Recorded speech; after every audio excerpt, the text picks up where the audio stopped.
¿Qué tal? ¿Cómo están amigos y amigas de esta comunidad?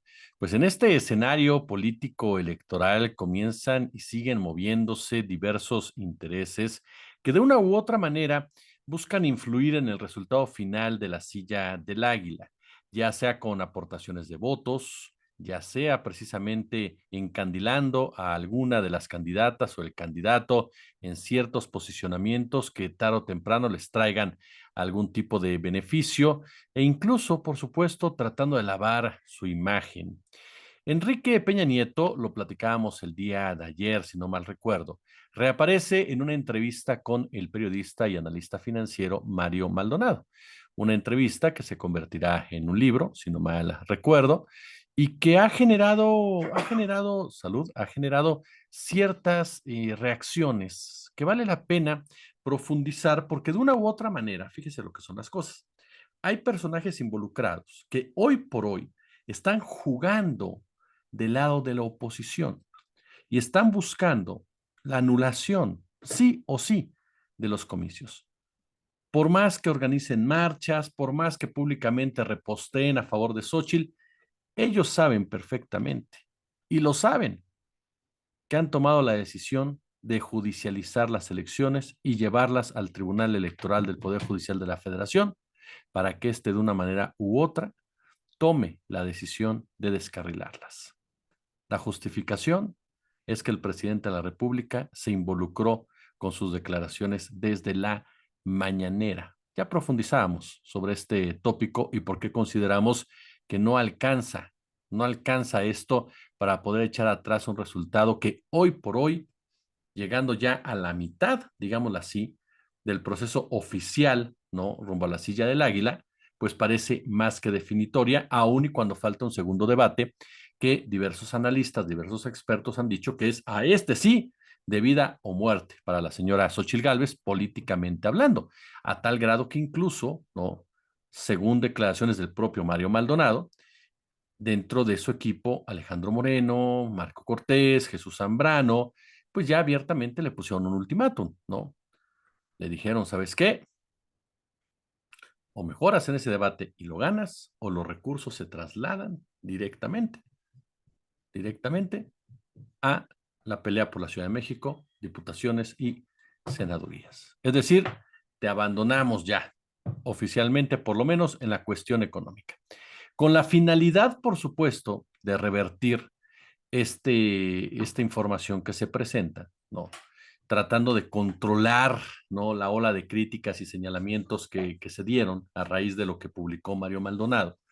Aparecen juntos Xochitl Gálvez, Marco Cortés, Jesús Zambrano y Alejandro Moreno. Y cada uno de ellos, voy a subir al ratito un reel, pero cada uno de ellos eh, expresan un sentir de lo que buscan ahora. Xochitl Gálvez insiste en que Morena está preocupada, que le tiene miedo, que el gobierno federal sabe que están prácticamente empatados y que por lo mismo han tomado la determinación de llevar a cabo acciones intimidatorias, acciones rencorosas, acciones que busquen trastabillar su candidatura, pero que ella sabe que en los hechos van a ganar. Y por eso le pidió a los priistas, a los perredistas, a los panistas, a los Xochitl lovers, que trabajen de la mano, que trabajen juntos para poder, dice la señora Xochitl Gálvez, para poder alcanzar la victoria generando una participación histórica. Yo insisto, y perdón mi ignorancia, hasta ahora no he visto ningún estudio, ninguna declaración seria, rigurosa, que pueda asegurar que si sale a votar el 70% de la población, gana Xochitl Gálvez. Platicando con gente del entorno de Xochitl Gálvez, me dicen que lo que ellos creen o piensan, no, es que los mexicanos y mexicanas son priistas y son panistas. Insisten en este concepto de que López Obrador es simplemente un error, que hay más gente cercana o vinculada social, política, mental y económicamente con el PAN y el PRI que con la que hay en Morena. Insisto, para mí es un error completamente de apreciación. Es un error muy común en una oposición que está ciega.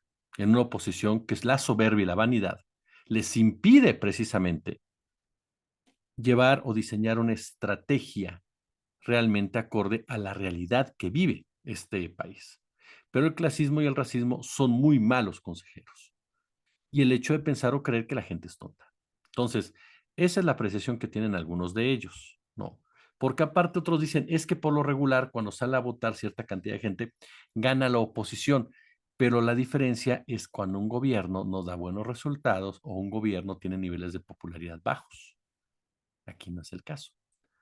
Xochitl insiste en este punto, la reafirma Marco Cortés, quien asegura que van a lograr, se van a convertir en los patriotas históricos, así algo así con Miguel Hidalgo, José María Morelos y Pavón, Vicente Guerrero, ¿quién les gusta? Los hermanos Flores Magón, Benito Juárez, en fin, van a tener sus estatuas ahí en Chapultepec, ¿no? De Marco Cortés, de Alito, de Zambrano, de Xochitl, para que todos los veneremos, para que todos les aplaudamos, para que todos, por supuesto, les hagamos canciones, para que todos les dediquemos goles en los mundiales, en el Mundial de 2026, para que todos, por supuesto, los hagamos partícipes de nuestras oraciones al momento, si es que usted lo hace, al momento de cenar, para que podamos escribir libros, corridos, en donde destaquemos y como en la época de Troya, en Grecia, ¿no? Pues hombre, haya historias que cuenten las maravillas faraónicas que hicieron estos personajes en favor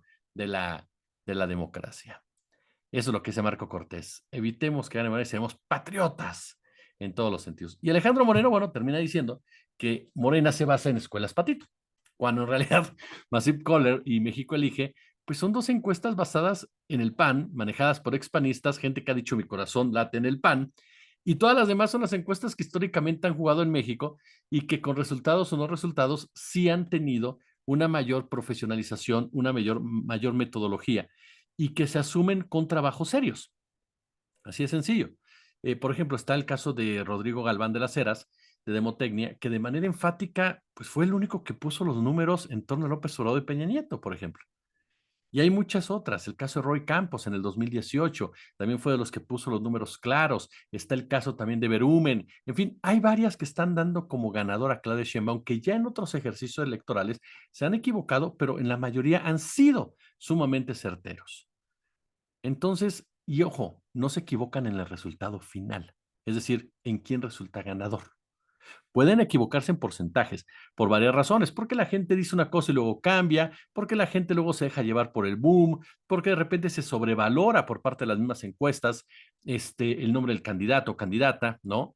Pero en el resultado final no se han equivocado, ¿eh? Ojo, hay unos que las han utilizado de manera inhibidora del voto, como fue Ciro Gómez Leiva en el 2012, como fue de repente también TV Azteca en el 2018, con encuestas que de repente salen por ahí, aparecen por ahí. Hay otras encuestas que a su servidor, cuando estábamos en la octava, se nos acercaron para decirnos que ellos funcionaban con base en dinero y con base en dinero podían colocar a ciertos candidatos, ¿no? A ciertos nombres, a ciertos personajes y demás. Perdón. Ajá. Cuando tú revisas quiénes eran estas encuestadoras, decías, pues este es un patito, ¿no? O es cuate del brother. No, es un negocio. Entonces, las encuestas que por el momento dan a Claudia Sheinbaum como ganadora son las encuestas más serias que hay en el mercado. A diferencia de México Elige o Massive Caller, que pues son una broma pesada del PAN, esa es la verdad. Pero ahí están estos personajes apostando precisamente. Ahora, dice Xochitl Gálvez, yo los necesito. Pues no, que era una candidata ciudadana. ¿En dónde quedamos? ¿Es ciudadana o no es ciudadana? Pero ese es el reflejo precisamente de una oposición que nace en 2018, digámoslo así. Bueno, no nace. Yo insisto en lo que les dije el otro día. Son la última cruda de esta borrachera soez, ordinaria, grotesca, eh, prosaica, ¿no? Del neoliberalismo protagonizada por el PRI, por el PAN y posteriormente por el PRD, que se sumó a este poliamor político, a este trío completamente desvergonzado para saquear, para robar a este país. Y el último representante en el poder de la misma fue Enrique Peña Nieto.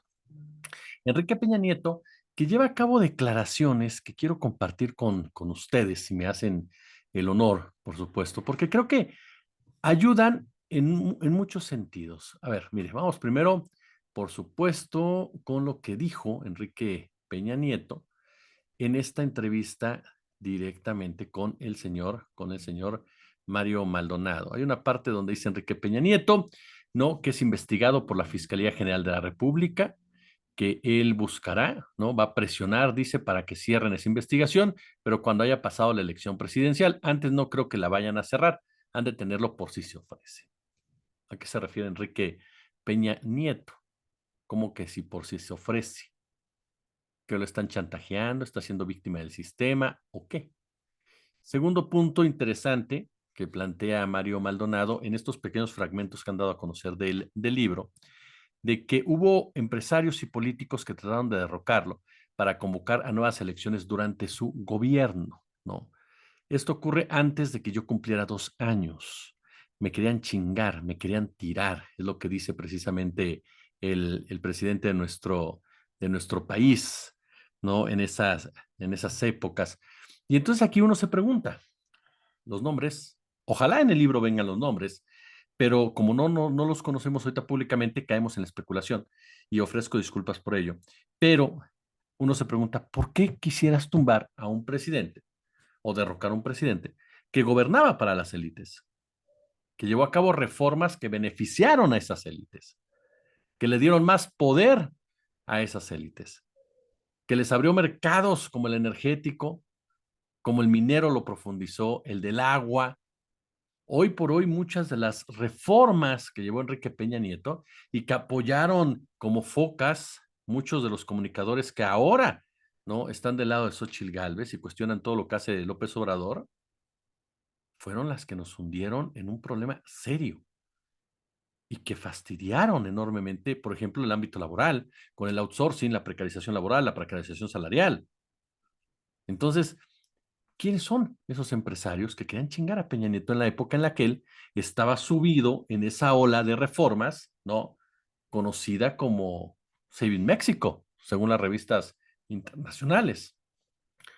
Con los empresarios, porque obviamente para que un empresario o un grupo de empresarios intente tumbar a un presidente se necesita que sean empresarios de verdad, ¿no? Grandotes, no de medio a punta, no de los que se creen fifís, no de los que se creen que tienen mucha lana y que no les alcanza tampoco, porque, ojo, voy a hacer un ejercicio más adelante, pero ¿sabía usted que dentro de la élite mexicana también hay discriminación? Es decir, no es lo mismo que lo mismo, no es lo mismo Carlos Slim, el número uno, que el 10º lugar, ¿eh? Hay una diferencia sustancial. Es decir, entre ellos mismos hay, digámoslo así, hay razas. Pero aún así se necesita gente muy poderosa para enfrentarse al Estado. Oficialmente y a través de trabajos periodísticos, los únicos que tuvieron un enfrentamiento público, digámoslo así, fueron los X González, ¿no? Fueron los que en un principio eran aliados de Enrique Peña Nieto y después de ese lapso de tiempo en donde apareció incluso la discusión de la reforma educativa. Recuerda usted esta reforma que en realidad fue más bien una reforma administrativa que sí tenía razón en quitarle el control al sindicato, pero que no buscaba mejorar las condiciones educativas de los niños, de las escuelas y de los maestros. Lo que buscaba era tener el control del sindicato por los recursos financieros que genera ese sindicato.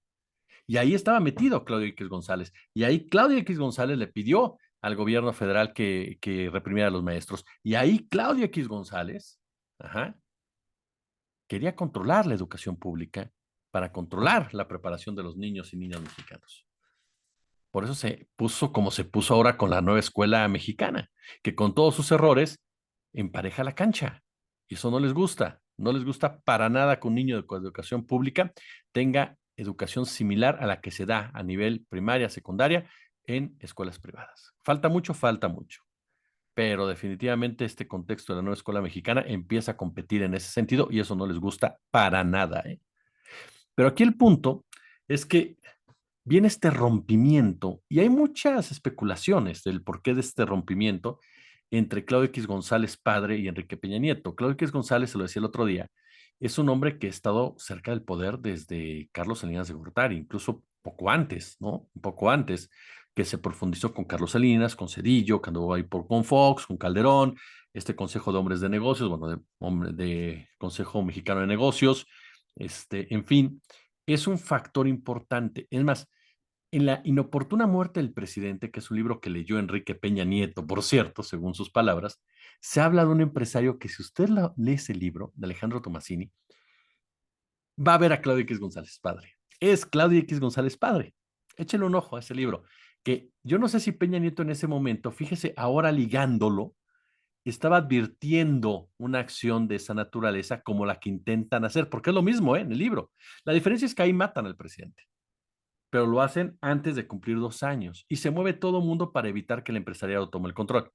Pero ahora que lo pienso, pues no sería extraño que Peña Nieto, cuando dio a conocer en esa época, él estaba leyendo tal libro, pues estuviera mandando una especie de parpadea si estás en problemas, ¿no? Ahora, ¿qué fue lo que rompió esa relación? Mucha gente dice la ambición de los X González, literal, de empequeñecer aún más el poder político. No olvidemos que 2 años antes de que el priista Peña Nieto concluyera su gestión al frente del gobierno mexicano, los órganos de seguridad nacional e inteligencia financiera recibieron la orden de investigar a las empresas, organizaciones civiles, fundaciones y las personas relacionadas con Claudio X González Laporte, que es el padre, Claudio X González Guajardo, el hijo, y Claudio X González Caraza Campos, que es el nieto, a quienes, por cierto, revisaron sus movimientos financieros, bancarios y fiscales, viajes al extranjero, socios inversionistas y sobre todo a los donantes que aportaban cuantiosos recursos a cuentas bancarias del clan empresarial y de sus fundaciones, entre ellas Mexicanos contra la Corrupción y la Impunidad. En un trabajo en contralínea, Miguel Vadillo dio a conocer que esa orden de abrir expedientes al clan González salió directamente de Los Pinos y participaron la Secretaría de Gobernación, que estaba Miguel Ángel Osorio Chong, el Centro de Investigación y Seguridad Nacional, que era dirigido por Eugenio Imas Gispert, la Secretaría de Hacienda, con José Antonio Meade, la Unidad de Inteligencia Financiera, que era Alberto Basbás, la Procuraduría General de la República, que era Jesús Murillo Caram, y el Servicio de Administración Tributaria, que estaba Osvaldo Santín, ¿no? E incluso se habló de la Administración General de Aduanas. Hay una extensa investigación que abarcó el periodo 2000-2017 y que permitió integrar a Contralínea un expediente de unas 1000 páginas y provocó el rompimiento de esa familia con el gabinete de Peña Nieto, el cual conocía los constantes beneficios que recibía cada año de gobiernos panistas y priistas ese poderoso grupo económico y que estaban dispuestos a aprobar su falta de cumplimiento en sus obligaciones fiscales y dar a conocer el financiamiento externo que recibían sus asociaciones y fundaciones, utilizadas estas como arma política y mediática en contra de sus enemigos, algo que posteriormente y con los años todo el mundo conocimos. Para 2017, Claudio Javier González Guajardo, presidente fundador de Mexicanos contra la Corrupción e Impunidad, acumulaba junto con su familia unas 30 auditorías practicadas por el SAT, bajo la premisa de que cada sexenio recibía un trato preferencial del fisco para evadir el pago de impuestos, recibir condonaciones fiscales injustificadas y las sospechas que tenía el gobierno sobre el origen de depósitos y donaciones millonarias. Por décadas, los Claudio X González habían sido simpatizantes, beneficiarios económicos de gobiernos priistas y panistas, y a cambio ese clan apoyaba a los candidatos de sus dos partidos políticos para que cualquiera de ellos mantuviera el poder, en cuyos gobiernos también había colaborado tanto Claudio X González, padre, con Salinas, como su hijo Claudio X González Guajardo con Ernesto Cedillo. Hay que recordar en este punto que según fuentes involucradas en aquellas indagatorias de finales del peñismo, revelan que antes de que concluyera el sexenio, recibieron la orden desde presidencia de cerrar todo, no dejar nada en los archivos, lo que dejó inconclusa la investigación y sin sanción alguna, ni fiscal ni penal, en contra del clan Claudio X González. Este mismo clan que respondió, ¿no?, con una investigación de Animal Político de Mexicanos contra la Corrupción y la Impunidad, en donde dan a conocer la estafa maestra, que fue un golpazo para la credibilidad de Enrique Peña Nieto y que llevó a la cárcel incluso a Rosario Robles. Esto en el marco, insisto, de las diferencias que tenían entre Peña Nieto y el clan González, X González, que para mí serían los únicos que hubieran intentado derrocarlo en algún momento y que tienen el poder definitivo para hacerlo. Después Peña Nieto habla de que hubo una reunión con empresarios que le pidieron bajar a José Antonio Meade Curibreña, algo que ya dijo el presidente de la República, que él se negó. Otros más le pidieron reunirse con Carlos Slim, lo que ya confirmó Carlos Slim, no para que fuera Carlos Slim el candidato presidencial del PRI-PAN. El ingeniero dijo, pues yo no estoy interesado en esas cosas. Y Aquí el punto es que el presidente López Obrador siempre se ha manifestado agradecido con Peña Nieto porque él no cedió a esta intentona de los empresarios encabezados por Claudio X González, pero también con gente como Germán Larrea, como Alberto Ramírez, como la gente de FEMSA, como los Balleres y demás. Y en ese sentido, eh, yo siempre he creído, y le soy honesto, Peña Nieto no lo hizo no por demócrata, no lo hizo porque voy a dejar pasar a López Obrador. Peña Nieto se dio cuenta de una realidad, su sobrevivencia política. Él sabía que la ventaja que tenía López Obrador era inalcanzable, que cometer un fraude en contra de López Obrador en el 2018 era incendiar este país. Y se lo dijeron empresarios también del otro lado, como el ingeniero Carlos Slim. Y por lo tanto, ¿qué hizo Peña Nieto? No meterse. Pero ojo, no solamente fue eso. Peña Nieto se había peleado con Carlos Salinas de Gortari, porque Carlos Salinas de Gortari intentó imponerle a su sucesor, y iba a ser sucesora, que era Claudia Ruiz Massieu. Peña Nieto no aceptó que le quitaran su dedazo, ¿no? Y por eso se peleó con Salinas. Ricardo Anaya, que en un principio contó con el apoyo de Peña Nieto, se acercó a Salinas para que lo asesorara. Por supuesto, Peña Nieto se enojó con Anaya y Anaya lo amenazó con meterlo a la cárcel. Peña Nieto sabía que lo iban a meter a la cárcel si llegaba Anaya. Entonces, ningún escenario favorecía los intereses de Peña Nieto. Y por eso él decidió hacer lo que cualquier persona ética hubiera hecho, a un lado, y que decida la ciudadanía. Algo que no le han perdonado a Peña Nieto, este grupo empresarial, ¿no? Compuesto precisamente por este clan de los X González. Peña Nieto siempre ha rechazado, ¿no? Que hubiera tratado de presionar a los mismos para impedir que se dieran a conocer estas críticas a su gobierno. Y bueno, y en este marco, pues solamente vale mencionar que la historia de la construcción política de Claudio X, por ejemplo, del hijo, se remonta a 2005, cuando fundó su primera ONG, Mexicanos Primero, con un énfasis en la educación, ¿no? Él quería ser el ideólogo del nuevo modelo educativo y que obviamente le llevó a enfrentarse con personajes como Elba Ester Gordillo. El vicepresidente Mexicanos Primero era Alejandro Ramírez, a quien prácticamente su familia regresó de urgencia de Harvard para que se hiciera cargo de Cinépolis. Dos personajes que históricamente han estado en contra, ¿no? Del presidente Andrés Manuel López Obrador. Incluso Mexicanos Primero fue utilizado para llevar a cabo documentales, informaciones, reportajes en contra de Elbester Gordillo, en contra también en su momento de la propia Josefina Vázquez Mota, aun cuando en un principio Vázquez Mota contaba con el apoyo de Claudia X González. Al final, Elbester Gordillo les ganó a los dos, a Vázquez Mota y a Claudia X González, no jamás lograron que Felipe Calderón les diera la venia para que se fueran completamente en contra de ellos. Incluso Calderón mostró siempre mucha afinidad hacia Gordillo, porque supuestamente Gordillo había influido para que ganara con la movilización de los maestros y había presionado a los gobernadores del PRI para que estos aceptaran la victoria de Calderón y votaran e hicieran votar a la gente a favor de Calderón. Únicamente ya para cerrar este tema, ¿no? De la política nuestra de cada día, decirle que se dio a conocer información muy interesante de Alberto Escorcia, en donde señala que desde diciembre del 2023 capturamos las ubicaciones de varios troll centers de acuerdo a filtraciones de personas que están detrás del narcopresidente AMLO y sus variaciones. Dice Alberto Escorcia, analizando mi voto para Xochitl y con ayuda de Julián Macías, con datos, uno de esos lugares dieron positivo. Uno de 5 troll centers ha dado positivo. 500 metros alrededor del World Trade Center han salido ataques en contra de Claudio Sheinbaum, Marcelo Ebrard y acciones a favor de Xochitl Gálvez y ataques a López Obrador con narco presidente. ¿Qué le parece? Y luego dicen que es el gobierno el que lleva a cabo la guerra sucia. Si les gustó el video, pulgar arriba, ya lo saben, compártanlo, déjenos sus opiniones, denle a la campanita, suscríbanse, si hay chance, échenos super chat, super gracias, se los vamos a agradecer muchísimo. Si no, con todo lo demás nos ayudan para seguir creciendo en nuestra comunidad, en nuestro canal. Como siempre, un gusto, como siempre, un placer.